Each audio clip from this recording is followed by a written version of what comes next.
And welcome to point 10. We're here at the Isle of Wedmore golf course with golf course manager Kevin Innalls. Hello. Thank you very much for joining us today, Kevin. No problem. So we've joined Kevin today to ask you about what you're doing up here to manage water, both flooding and drought across the golf course. Obviously, initially flooding, we've got lots and lots of drainage, which we've got our own equipment, so we're constantly upgrading our drainage.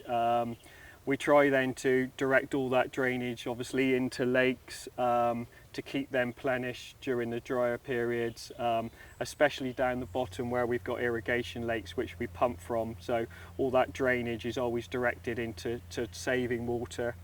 And drought management, we're obviously using an irrigation system where we draw from a borehole, so it's not from mains water. Again, as much water directed into the lakes where we pump from. We're, like I say, looking at shedding water off of roofs and getting as much free water and natural water as we can. On the greens with drought management, we're using things like wetting agents. We're actually, it's basically like a washing up liquid which helps get the water into the green surface and makes more efficient use of the water. It also helps retain water into the green structure as well. So lots of little bits and pieces we're doing. So you're doing some rainwater harvesting off of the roofs? We've got a bit at the moment, but then we are looking to actually redirect all of the water off of the roof of the clubhouse, which is quite a substantial building, and a lot of runoff from car parks area. Currently that's going into a ditch, but there are plans to redirect that down to the irrigation lake, where again a summer storm can literally be collected and pumped into that lake, and where we can then repump it out onto the course.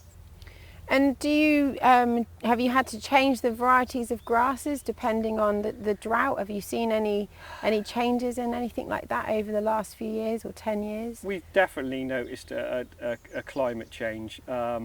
We seem to be getting wetter, warmer winters now.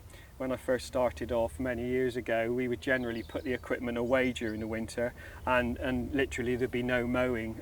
Now it's 365 day a year mowing. The grass is constantly growing. Obviously not to a rate of this time of year.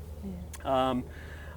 And just general different water management techniques. Like I said, the wetting agent, we're trying to use more organic fertilizers that sit in the soil a bit more and don't get washed away, therefore not putting that N back into the water courses. We definitely noticed a difference. And obviously golf courses like this are beautiful green spaces but highly managed. But are you doing anything particularly for biodiversity and for nature on the golf course? We've got a lot of natural lakes like this one, so we always make sure when they're designed that they're sloping nicely into the water.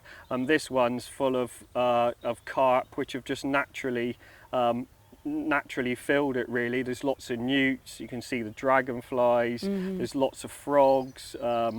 It's absolutely full of wildlife. I mean, obviously looking at the environment here, we've planted thousands and thousands of trees. So the management of them all has to be kept up together. Lots of hedgerows, again, we leave them where we can. Yeah. Over here it's left, a little bit higher just to get the diversity in it. And yeah, just lots of good countryside management really. Yeah. Well, thank you very much. It's been fantastic to meet you today, and we will now head on to point 11 over the other side of the golf course.